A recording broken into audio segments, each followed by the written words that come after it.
archaeology, and my question for you is, what was Churchill like during your youth, and what are the differences and similarities between Churchill now and in the 1940s? Well, Churchill was pretty much like the rest of Richmond, to the extent of everything was compartmentalized. And by that I mean everything.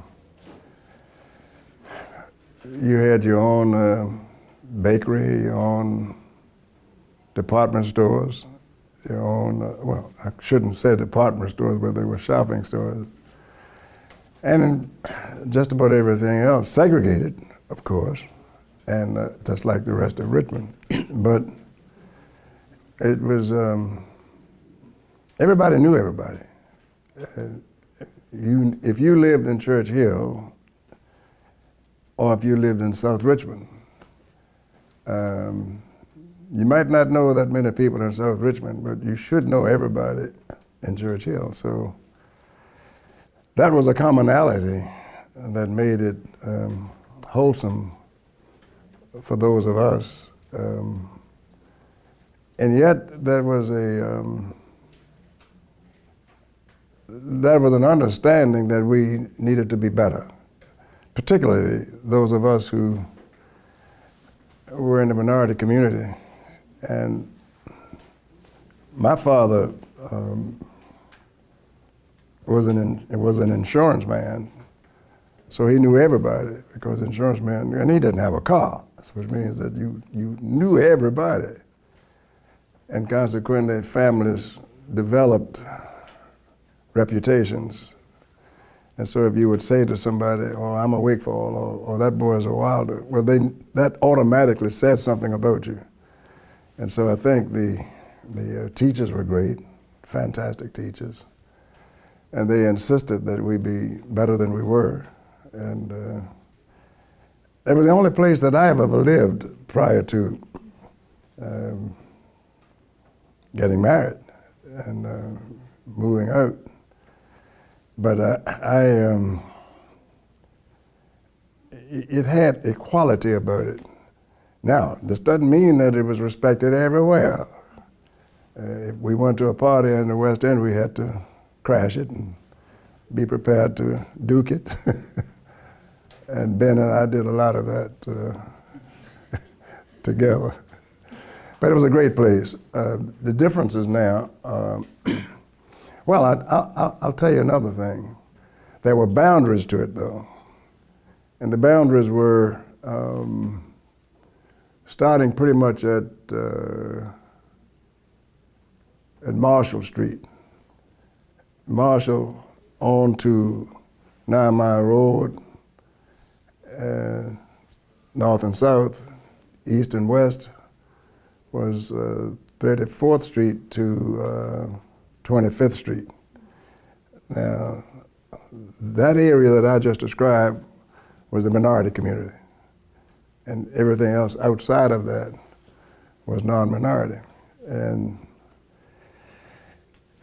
what is called Churchill now wasn't called Churchill then, like Woodville. That was the lower end of 28th Street. Burley's Hill is where the jail is now, and the juvenile court sits on top of the hill. And Fulton, which is still called Fulton, but now they regard it as parts of Churchill, to some degree, it's East Richmond.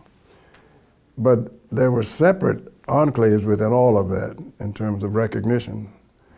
And the families exchanged and understood, and we were in each other's homes all the time. So it was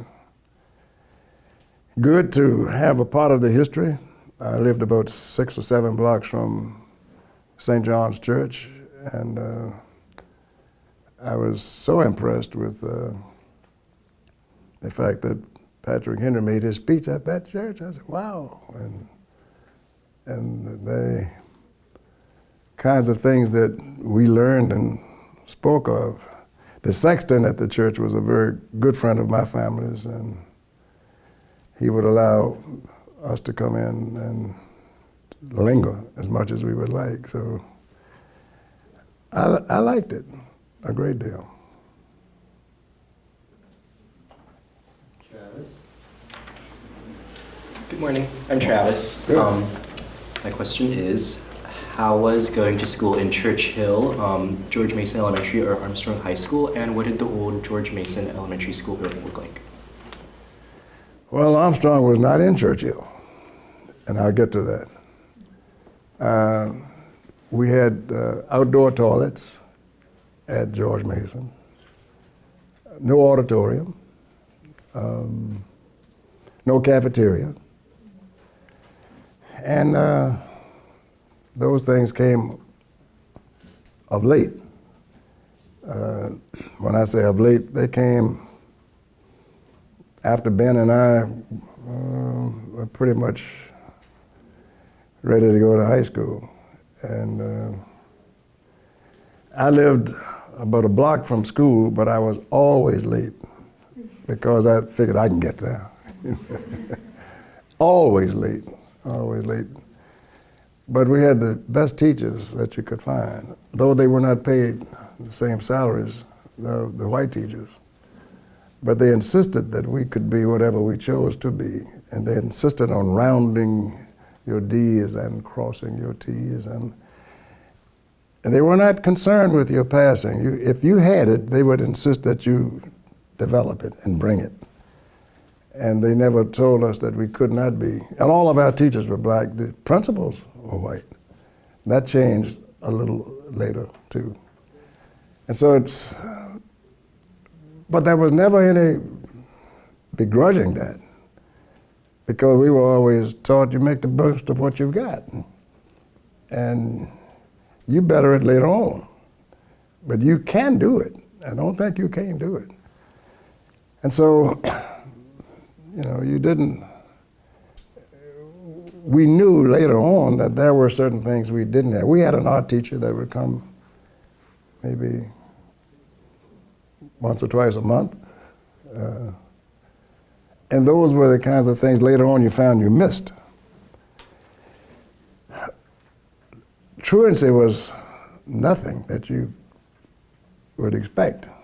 If you were a truant, you perhaps were the only person out on the street that day, with nobody for you to play with. It was frowned upon. And well, you had stronger laws then enforcing the school attendance. But I loved it. It was an enjoyable experience for me as a student. And there were about 4 or 5 of us that were skipped the last grade in elementary school, to go into high school at Armstrong School, which was at Prentice and Lee Streets, right at Adam Street. You know where the Bill Bojangles statue is? That's Armstrong. That's the Armstrong we knew. And the other Armstrong came about later, I think in the 50s, the one on Churchill. And but the Armstrong that we knew, it was just fantastic in terms of the quality of education, the quality of teachers. Used books, always. And we were up the street from John Marshall, which was down where the courthouse is now, on Marshall Street. That's where John Marshall High School was. George Wythe High School was right across the street. Thomas Jefferson was where it is still today. And so it was always an experience, because particularly if you don't have a cafeteria, you had your bag lunch. And some students didn't have the bag lunch, so they would go and get ginger snaps or whatever else they could get, or what you might share with them in your bag. And yet there was never this finger pointing or joking about others not having. And it was almost an understanding that we are going to do better. And to that extent, when I did get to high school, and I laughed because my father had a thing in his, he just made it clear that you're not going to wear long pants until you're 14 years old. I had a brother who was older. So when I went to Armstrong at Prentice and Lee, Armstrong, I was the only boy in the school that had knickers on. You can imagine how many girls wanted to have anything to do with me. And so that was a part of our being and part of our growing up. The teachers, particularly, they were enforcers as well. Oh, they could put their hands on you. And I don't mean just their hands. The shop teacher would put a strap on you. If you messed up in class, let's come on up here, let's go back into the room. And it was allowed because there were no laws against that at that time. But all in all, the George Mason that ultimately came to be there, I remember going there not too long ago, well, shouldn't say not too long ago. When I was mayor, I went there and I was lamenting the fact that it needed to be fixed up. And I wrote a piece for the Richmond Times-Dispatch, an op-ed piece about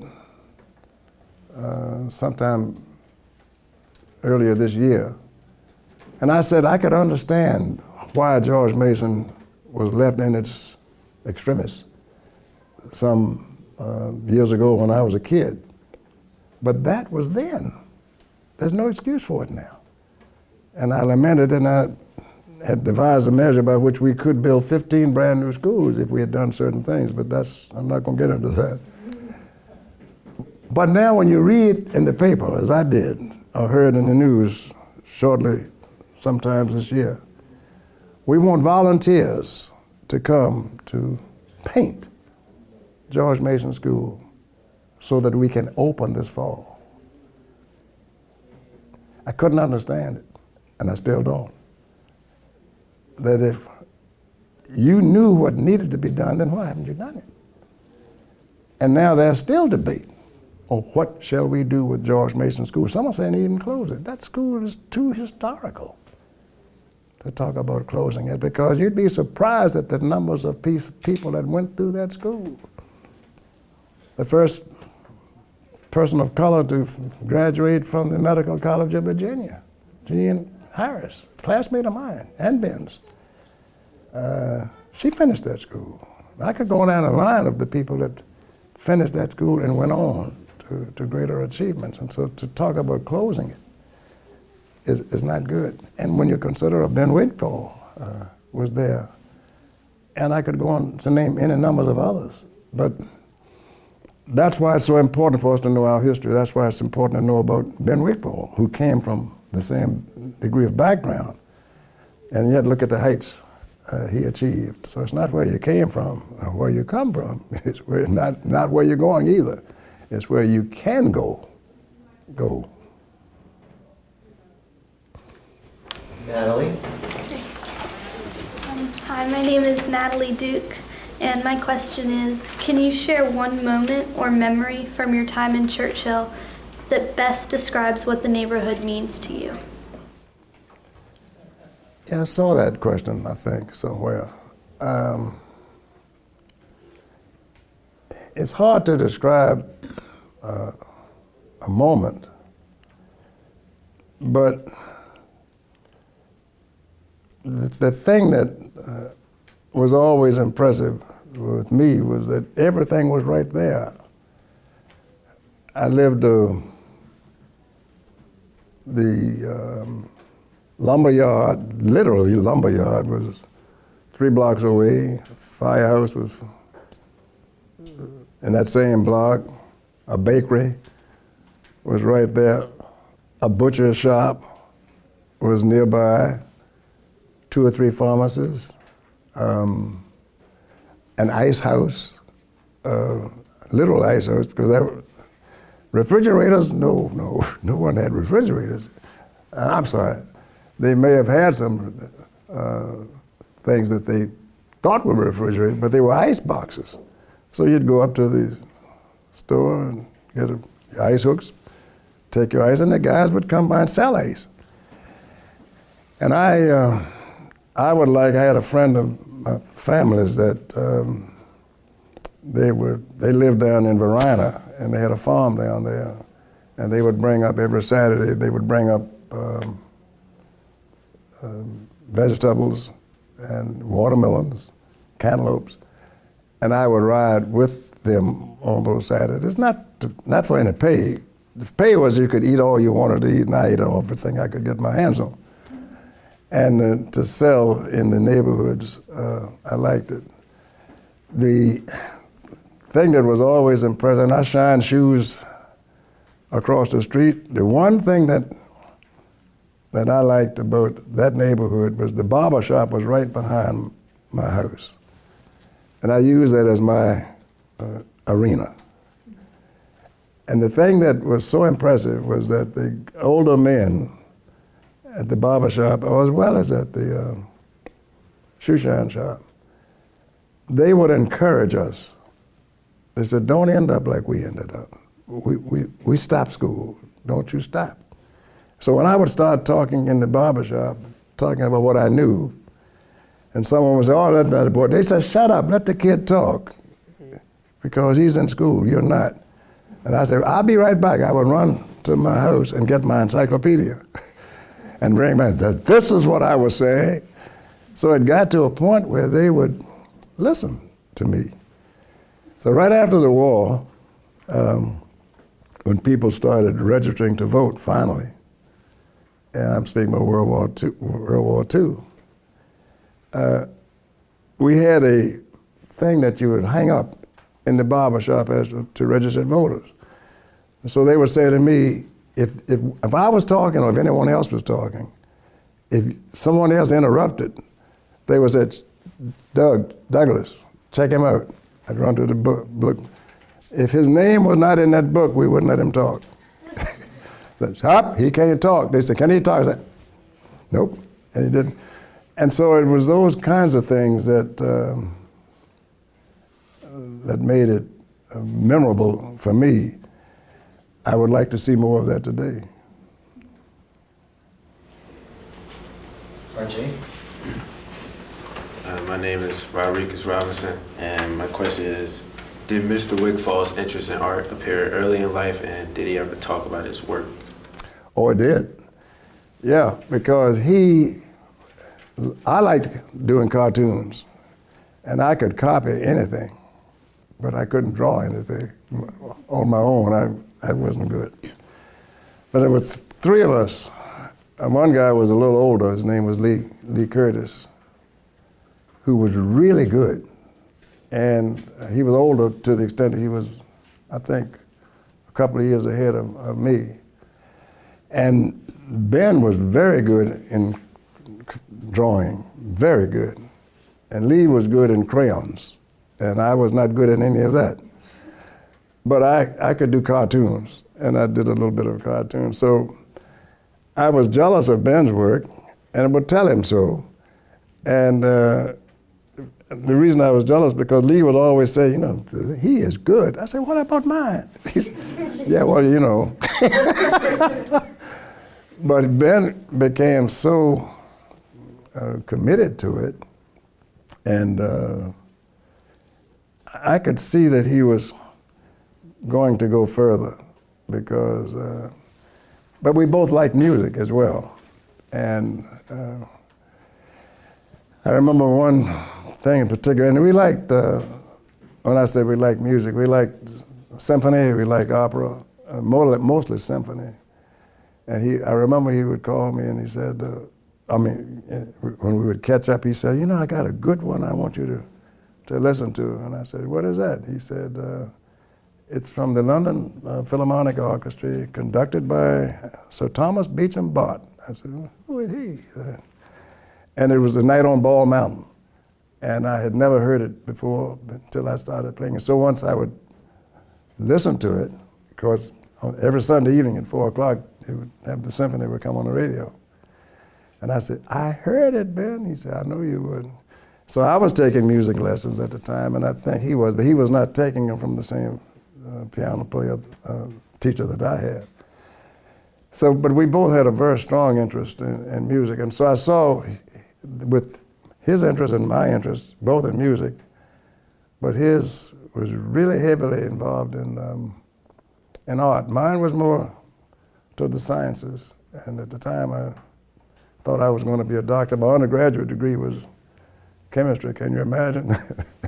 Then I went into law. So he was very good at what he put his mind to, and I remembered when we would walk across the viaduct to school, and because I had to, my father would give us, girls and guys, one-way ticket. He said, well, you can ride to school and walk back, or you can walk to school and ride back, but I'm not going to pay but one fare. So I would walk, we would walk from 28th and P Streets to Adam and Lee Streets, all walk back. Now, when we would walk back across the viaduct, that was a piece of cake because everybody was just, we were walking so fast before you knew it, you're home. And then there were people that would stop and give you a ride if you wanted, and particularly if it was raining or something like that, they would pick us up. I was looking at the picture upstairs, the chimneys, and I've looked at it a lot of times. And the city jail was right under the viaduct. And you can see it in that picture.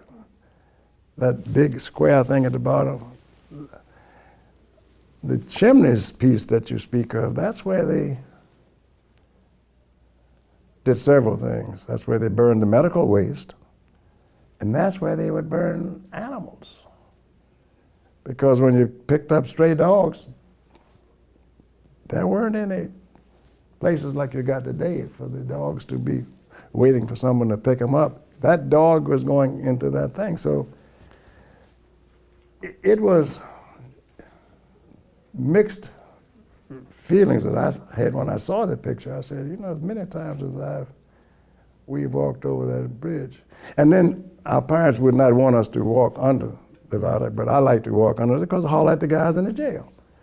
And because they would tell us, it said, one guy was selling corn whiskey, that's why he was in the jail.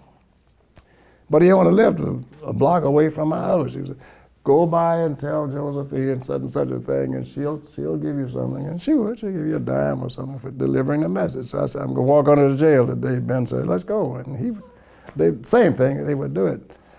But it was not really a walk because it was a lock. We were just enjoying ourselves so much so that it didn't appear to be any time spent at all. Hi, my name is Kennedy. My question for you is, did Mr. Wigfall ever talk with you about politics or the social and racial setting in Richmond during the 1940s? And what are your thoughts about Mr. Wigfall's 1957 court case and arrests with the addition of Oliver Hill as his legal representation? Very interesting. Yeah, we would talk about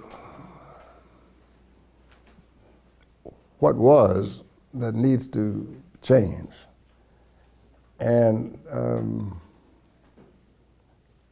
I don't think he and I ever doubted whether we would make it, wherever or however. Our thing was, if that's going to happen here, we can make it happen. As I said, when I came back from Korea, I worked as a chemist in the state medical examiner's office, and I was there for a couple of years. And I didn't fit it, so I wanted to go to law school. So I did go to law school, and my first year of law school was 1956. So when I didn't know Ben had been arrested, and somebody had told me, said, your buddy has been busted down in Richmond for shoplifting. I said, who are you talking about? Ben Wigfall. I said, you. No, that didn't happen. So he showed me the paper. I said, Ben Wigfall didn't take a thing. I don't need to know any more of the facts. You can't tell me that he stole anything. So I was very upset that I couldn't do anything about it because I'm this freshman lawyer. And he had a lawyer, as you alluded.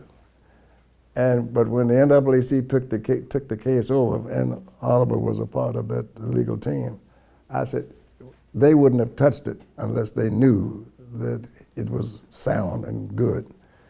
So I was very pleased with that. And subsequently, we did chat about it. Ben was a very muscular guy, and they were lucky that he didn't hurt someone. I mean, he was really strong and muscular. And I said to him, he said, you have no idea how I had to constrain myself. And he did the right thing, because had he reacted violently like that, they would have beat him up and done him up. But luckily, that didn't happen. So I was very pleased with the outcome, more so than the other. But they were the things that were going on a regular basis. And to the extent that societal changes had to come about and did in fact come about, when you consider 1957, 1956, and you still had the laws that you had, notwithstanding Brown versus Board of Education had been passed in 54, but as you know, it took years for the implementation of that.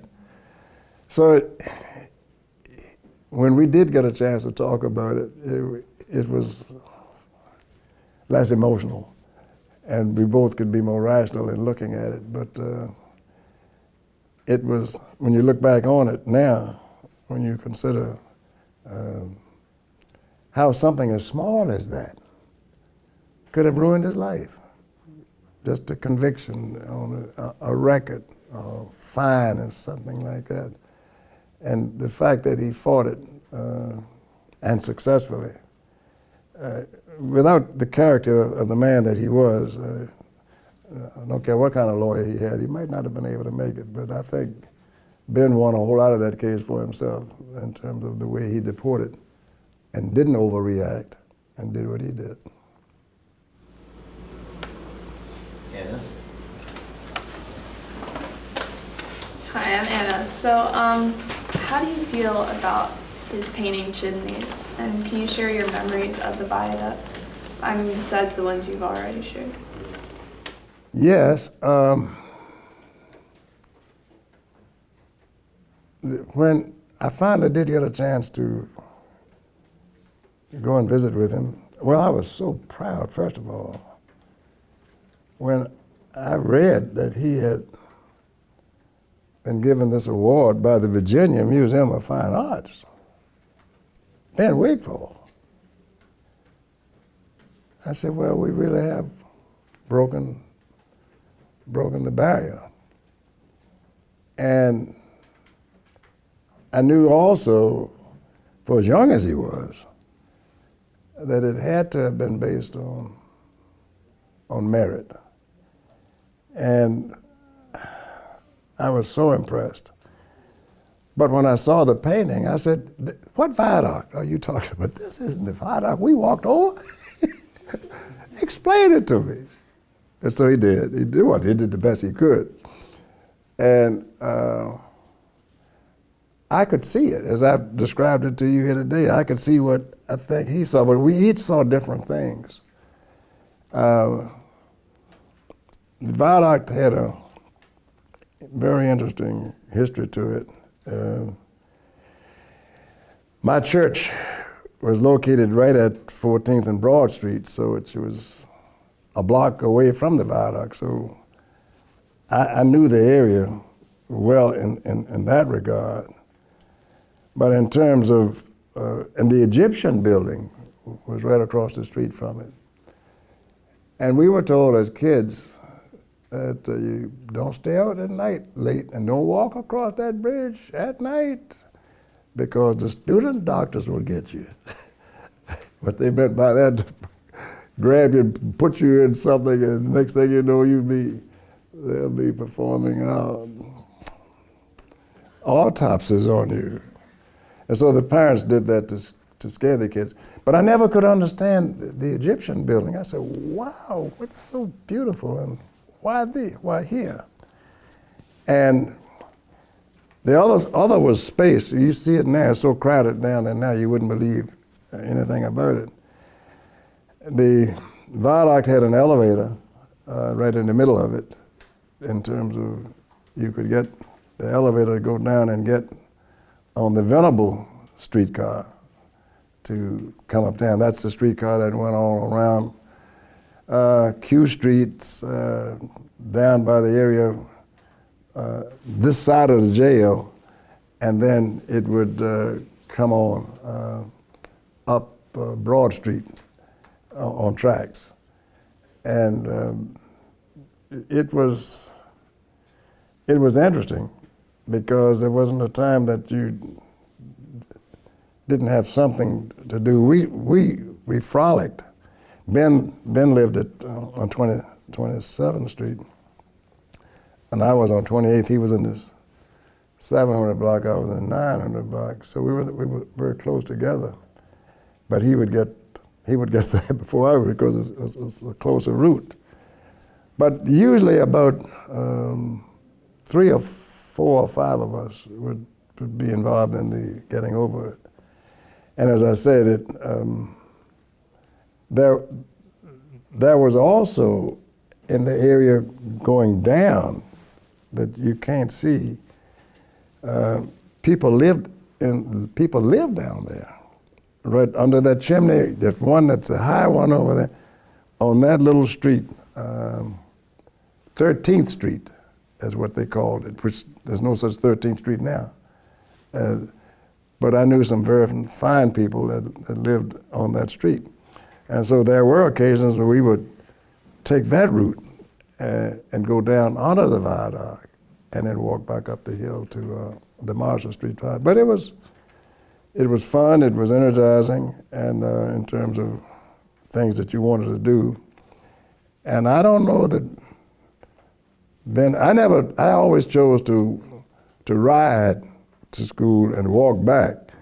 And I don't think Ben ever walked to school himself, but we did a whole lot of walking back. And it was fun. It was a lot of fun. Thomas? My name is Thomas Prophet. I wanted to ask, what was the number of the trolley car that ran from Churchill down the viaduct? It wasn't a number. It was a name. It was Jefferson. That's the one over top of the viaduct.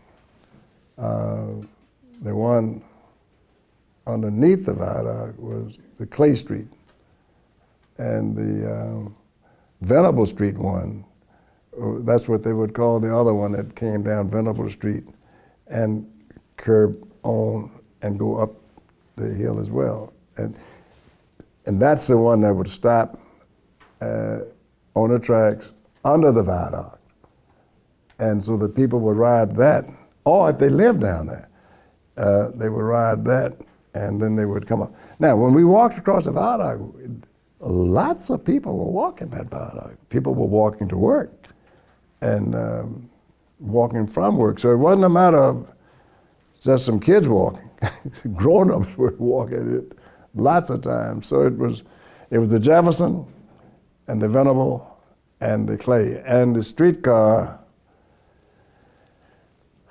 stopped. The end of the line was right 1 block from my house.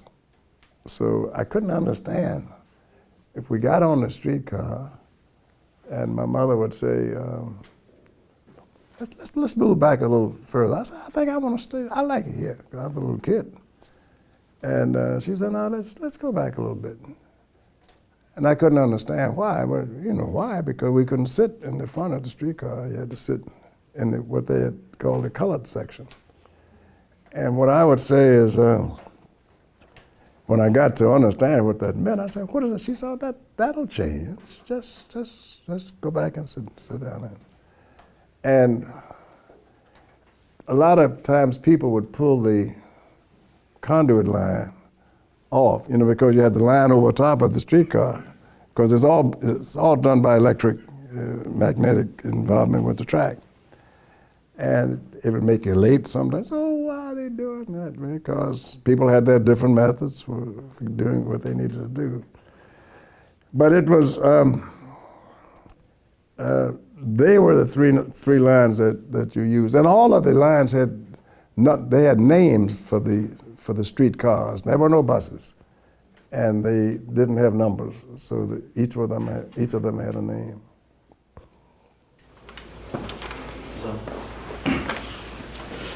My name's Zion, and can you describe what Richmond downtown and Jackson Ward was like in the 1940s? Jackson Ward was the, I guess, the crowning jewel for the African American community. That's where Maggie Walker's house was. That's where the businesses were. That's where the Southern Aid Life Insurance Company was. My father worked for the Southern Aid Life Insurance Company. And so when he would carry me up to see the people where he worked, the president of the Southern Aid Life, which was the oldest life insurance company, African American life insurance company in America, the president had hickory striped trousers, cutaway coat, patent leather shoes. The elevator brass was just immaculate. The place was just clean, marble floors. And so as a kid, when you see these guys, these are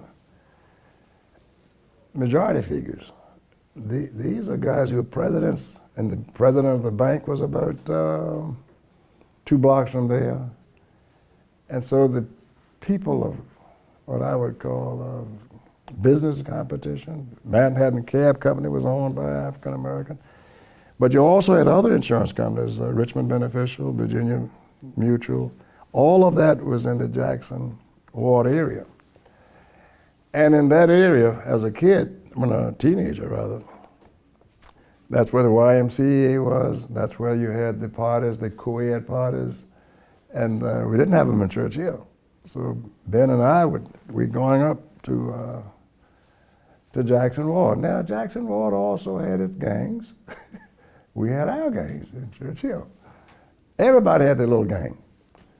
And so there were times when you would have to muscle yourself in, or try to muscle yourself out if you may have danced with the wrong lady. Those kinds of things came. But Jackson Ward was the hub. Now, I've described Churchill in terms of what it had, but it had nothing for African Americans until such time as the Robinson Theater was created, built rather, and other types of things. But for entertainment, that was just about it. But in Jackson Ward, there were any numbers of things. The Booker T Theater was there, the Maggie Walker Theater was there. And that so much of the activity of what was taking place, Slaughter's Hotel was there. And when people would come to town, where would you stay? At Slaughter's. On Sundays, that's when when you left church, you'd go to Slaughter's for dinner, for people who had money. And it was a good place, a very good place. Okay. Julie?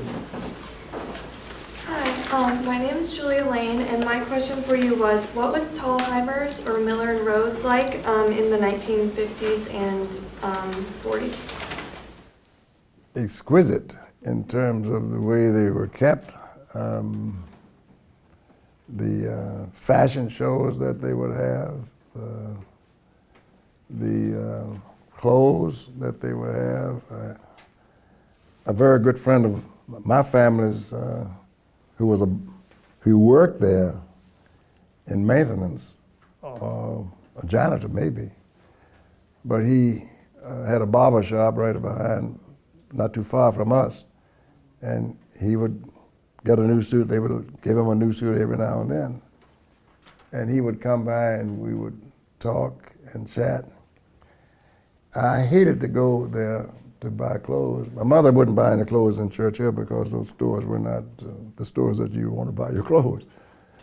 But if you went up, you couldn't try on your clothes. If you bought a suit, you couldn't try it on. If you couldn't try on anything.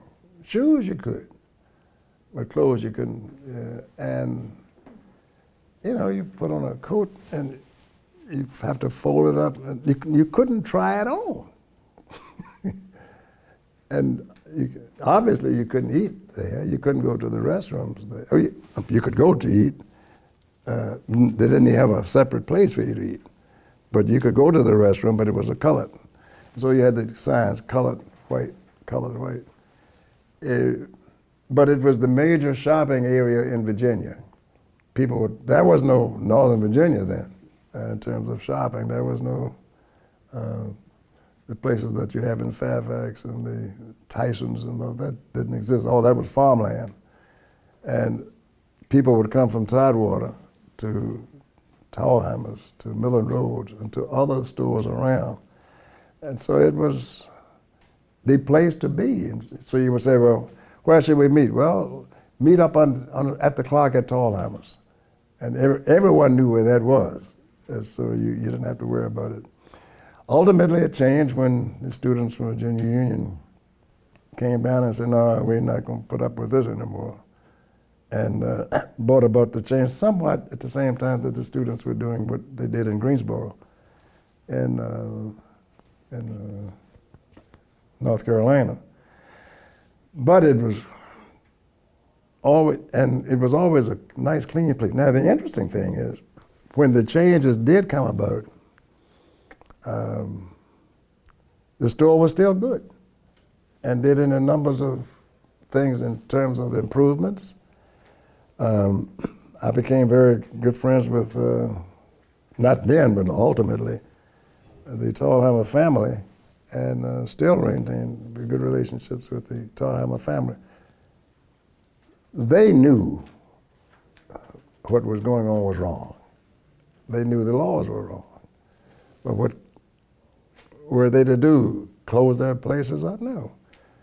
And yet they had to be forced to acknowledge it because of the laws. And so to that extent, it was good, and yet it was bad. You know the thing, how you put it, the good, the bad, and the ugly? Well, that's what it was like.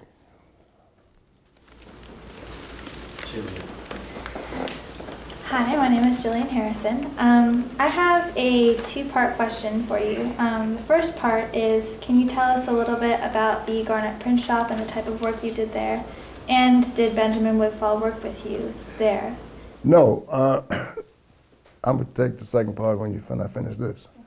The Garnet print shop was right across the street from me, and Ben worked there. I worked at a print shop that was 3 or 4 blocks away on 31st Street. And and when he went to work there, I said, how do you like it? He said, fine. And I could see how he would, because it was right in terms of his work and putting blocks and setting type, etc. So when I went to work at Charlie Scott's, we would compare notes in terms of, well, what are you permitted to do? Are you running the press yourself? And most of the presses at that time were hand. You had, hand pump. Yeah, pedal. And if you get your hand caught in there, well, you know the rest of it. But we would compare notes, mostly as to what does your boss let you do? Does he let you are you setting the placards? Have you gotten to that yet? Well, mine won't let me set the placards up yet. Got to get the block straight. Are you able to pull the type out? Do you know how you pull the type out? And I found it interesting because he and I never discussed whether we were going to do it. It just was something that I guess we both followed. As I told you, I had this great interest myself in art. I still am a frustrated artist, I guess, but it was in him, and he was driven to it. And we both shared that experience. And I worked, I did mine right after I finished high school, and I think he did his a little bit before that. You got a second part? Yeah, I have a photo actually at the inside. I've got it. Do you recognize anyone inside? Yeah. That's Mr. Sam Garnet over here to the left. That's his son Blythe Garnet right here in the middle. And this is boy's name M.LiT, who lives there. He worked for the Garnets. Mr. Garnet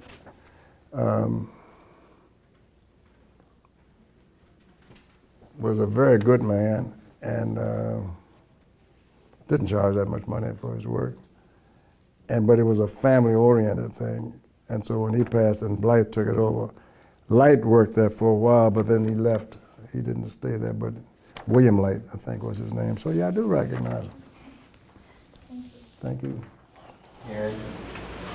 Hi, my name is Erin, and my question is, when did the print shop close and why? The print shop closed, I think, in the 50s, or maybe the later 50s. Like a business. Everything became automated. You want a placard, or if you want something. But Mr. Garnet used to do a lot of the stuff for the churches. The churches started buying their own stuff and putting it in their basements and doing the work. Placards for entertainment, and posters rather. He had to buy the paper. He had to, he had very little margin, and to support a family, it was right tough. And when Mr. Garnet, who was a widower, but Blythe had a wife and a family. And I think it closed after Blythe passed. I think Blythe stayed with it for as long as he could. And then after that, like a lot of the businesses in Churchill were gone. The bakeries that I told you about, all those other things, they're not there anymore. Trinity? Hi, my name is Trinity Smith, and my question's about the Robinson Theater. Yeah. What was the importance of the Robinson Theater on our larger Churchill community? That was the only theater we could go to in Churchill. The other one was on 25th Street near Marshall, right across from Billup's Funeral Home. And the Robinson Theater, oh boy, it was brand new. And if I'm not mistaken, I think it was around 1939 when it was put up. And I was a little kid, and my brother, as I said, was 10 years older. My father wouldn't let any of us go to the, well, a lot of people wouldn't allow you to go to the movies on Sunday. And even though the movie house was open. So they would show the movies, the same movie on a Monday that they showed on a Sunday.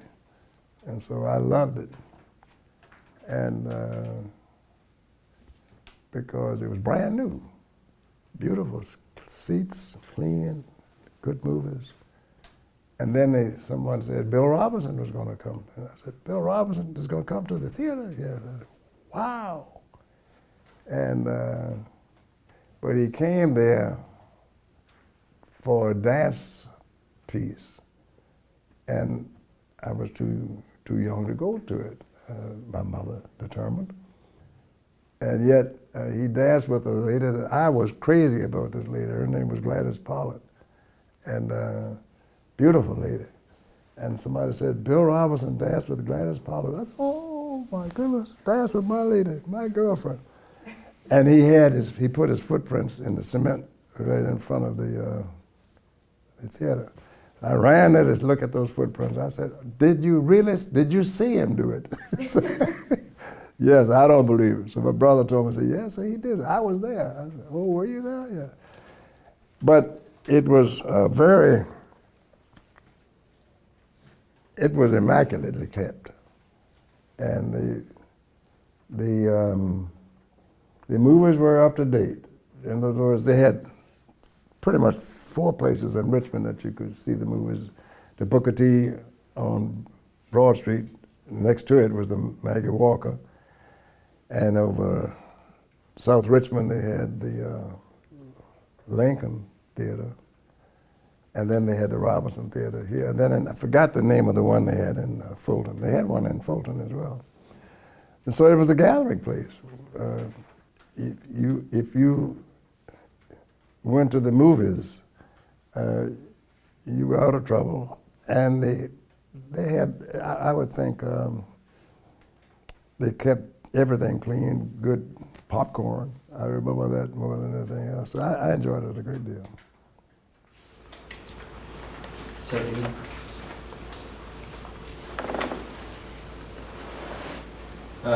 Jane? I'm Jane. How important is Churchill to Richmond's history? That's where Richmond started. People don't know that.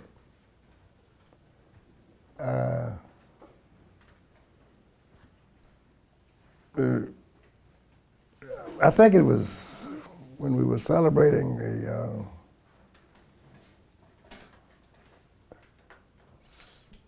one of the Jamestown, Yorktown groups celebrating Churchill, and we went up on Richmond Hill. Now, if you look at Richmond Hill, if you're looking right on top of the hill, you know where I'm speaking about at the end of Gray Street? Yeah, well, if you know when the river starts turning around, going down like that, that's we call Richmond on the James. But it's the exact replica of what Richmond on the Thames in London, the exact replica. And so it was named that way because of Richmond on the Thames. So the mayor of Richmond in the London area came to visit, and he invited me to come over. Ah, hello. He invited me to come over to Richmond on the Thames. And if you go, you would believe it was the exact same place. And so when you look at some of those beautiful homes, even now, and when you look to see how important Church Hill was and who lived there, and who were the families, that was it. If you look at an old map of Richmond, it cut off. Fulton was a big part. The part where the viaduct reaches up to, say, the boulevard, that part was never really heavily populated. But Manchester, over the south part of the river, it was. But Church Hill was the spot. It was the place. And so when I finished law school, I said, I want to put my law office in Church Hill. And I did. A few blocks from where I was born. I was the first law office ever to be put there by anybody, black or white. And they told me I was crazy. They said, you can't go. I said, well, I know half the people there by their first name. So that's where I need to go, where somebody might know me. I think now, though, it's becoming back. It's coming back. And it's what I call gentrified, but gentrified in the sense of a good sense. I don't mean it's pushing people out and buying property for little or nothing. A lot of young people buying properties and fixing them up and living there because it's a great place. It's the history of Churchill. Well, let me challenge you. Do you know any other part of Richmond with any degree of history associated with it that could match Churchill's? Not just to you, any of y'all. Name the part of Richmond you can talk about that has any more history than Churchill. You know, and I think that the historians recognize it to the extent that it is coming back. One of the things I am concerned about, and my concerns are relative to that view of the river being available for the people. I don't want to see high-rises going up and blocking it from the people, only for some of the people. Well, that river wasn't put there for just some of the people. It was put there for everybody to enjoy. And I spent half my time at VCU, and so I live here half the time, but my home is on the river in Charles City. And so the river, and my home here is on the river down in the Chaco. So my point is, let's see all of it and let the people have the opportunity to see all of it. So it's very historic. And the Adam Craig House, which is in Churchill, I remember that house so well because a good friend of my father, his wife, she ran it, and she would let me wash the windows. And I liked it because she would pay me per window. And pay it right on time. So I would go down and wash the windows there. And as I say, there's so much history. The oldest Masonic home is right down there in the Chaco. And so it's so many things that people don't even take the time to learn about. So it's great. So the next question connects with Adam Craig, with Anya. I took it away from her. I'm with Anya, and my question is, do you remember the Craig House Art Center or any other community places in and around Churchill? Yes, I just told you how I remember that house because Mrs. Harris would have me come there and wash and clean it up. And I was always impressed with the size of it and the way it was kept. It's not that far from where the entrance would be where the horse auctions would take place. It's not that far from what they now call Farmers Market. And what would happen, the farmers would bring their goods in on a Thursday, and they would park all in that area, currently known as Farmers Market. But the horses and the mules would be there, and Mike Wolf had a stable that he would let them sometimes house their horses. But the Craig House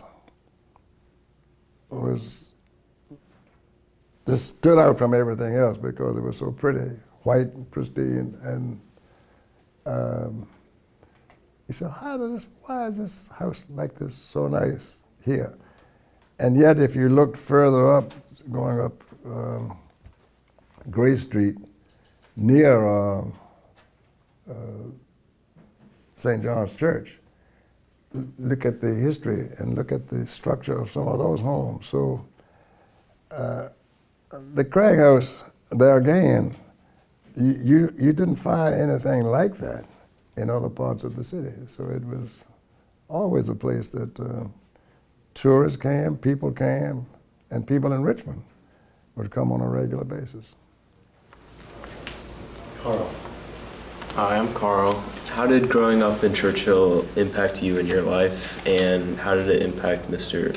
Wigfall's life? Well, I think we were fortunate to have had the people who were concerned with us to the extent of making certain that we got an education and not waste it, not get into trouble, and not blow it. But they would always say, you can cut it, you can do anything you want to do. Well, I've got that at home.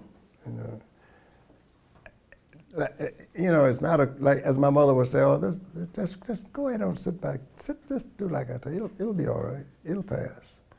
But at home, she would say things differently. Now, you need to read this, you need to study this, and you need to get involved.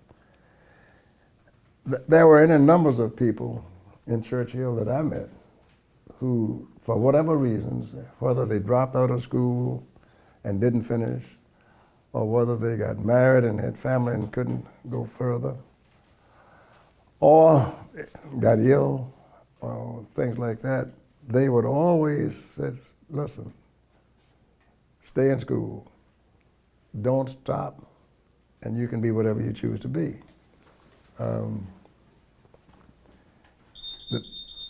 There again, hello. The first black admiral we had in the Navy came from Fulton, Sam Gravely. You've heard me describe Gillian Harris. I could name other people that have done so many things from Churchill. So I look upon it as going back rather than coming forward. Churchill today doesn't represent what it did, because we had everything. We had the opportunity. For instance, I had an aunt, a great aunt, my mother's aunt, and she had a Model T Ford that she had fixed it so she could fix food at her home and take it to the men who were doing construction work, WPA, they called it, work project that Roosevelt had put in. And she would bring it to her husband, and he would say, hey, look, the guys would say, I need some of this hot food, Cliff. And she said, well, okay, I'll bring some to you. So she started her business. And I rode because I wanted to eat some of the pies. And I stayed, but they would also give what you called silver teas. And that means that we're going to have a tea, and you may come. The silver didn't mean that you ate with silver. It meant put some silver in the cup when it was passed your way, dime, nickel, quarter, etc. And so we youngsters were encouraged to be able to recite, to speak, those who had voices, to sing. And so we were always encouraged to participate. Now, you had detractors, of course. Oh, you got to go and do that, and that's not good. But there were those who would encourage us on, even in a numbers of occasions. Music, the same way. They would say, you like this? Yeah, we can set something up where you can learn to play, you can learn to speak. And so I think one of the things that I find in today's world, particularly in the country and our nation, we're becoming divided more so than being brought together. And I do think that there's more commonality with people than things that divide them. And I developed great relationships with whites in Churchill, even during that time, that were encouraging. And I think, unfortunately, we've lost community, not just Churchill. We've lost community in our nation.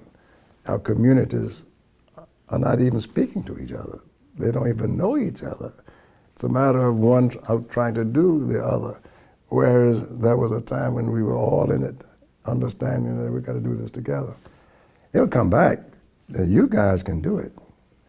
I'm just jealous of y'all because you got so much and so many things you can do, so many opportunities that are there, and there's nothing, absolutely nothing that can hold you back, nothing. So in the last 4 minutes, Isabel's going to be our last question. What was the Wigfall's home and family like, and do you remember the Wigfall salon? Oh yeah, Evelyn was the oldest, and then Josie was the next oldest girl, and then Ben. The mother had a beauty salon on the back of the house, and I go there a lot because you stop there when we come from the viaduct, you hit his house before we hit mine. And so we'd stop there, and he had a very, very nice home, and the fellow who lives in the house now, Art Burton, is a very good friend of mine, and he knows the historical quality of the house and the nature of it. So it's going to be kept and done well for a long time.